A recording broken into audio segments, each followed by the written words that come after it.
एक दिन बहुत से भिक्षु बैठे बात कर रहे थे कि संसार में सबसे बड़ा सुख क्या है। अगर संसार में सुख ही था तो छोड़कर आए क्यों। जब संसार में दुख ही दुख रह जाए तभी तो कोई संन्यास्त होता है। जब ये समझ में आ जाए कि यहाँ कुछ भी नहीं है, खाली पानी के बबूले हैं, आकाश में बने इंद्रधनुष हैं, आकाश कुसुम है, यहाँ कुछ भी नहीं है, तभी तो कोई सन्यासी होता है।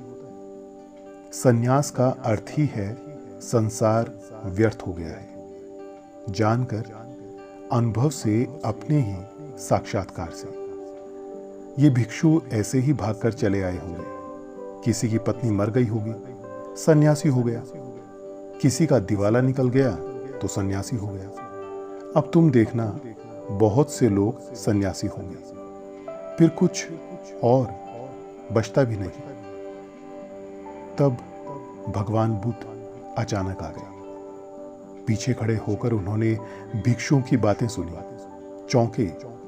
फिर कहा, भिक्षुओं, भिक्षु होकर भी ये सब तुम क्या कह रहे हो। ये सारा संसार दुख में है, इसमें तुम बता रहे हो।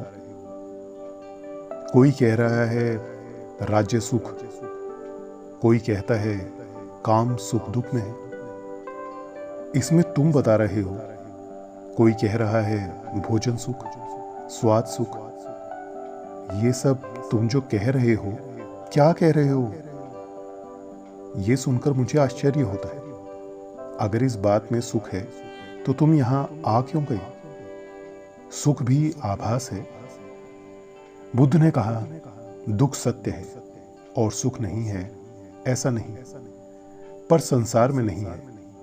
संसार का अर्थ ही है जहां सुख दिखाई पड़ता है और है नहीं, जहां अभाव होता है, प्रतीति होती है, इशारे मिलते हैं कि है, लेकिन जैसे जैसे पास जाओ पता चलता है नहीं है। फिर सुख कहां है। बुद्ध ने कहा, बुद्धोत्पाद में सुख है। तुम्हारे भीतर बुद्ध का जन्म हो जाए तो सुख है। तुम्हारे भीतर बुद्ध का अवतरण हो जाए तो सुख है। बुद्धोत्पाद ये बड़ा अनूठा शब्द है। तुम्हारे भीतर बुद्ध उत्पन्न हो जाए तो सुख है।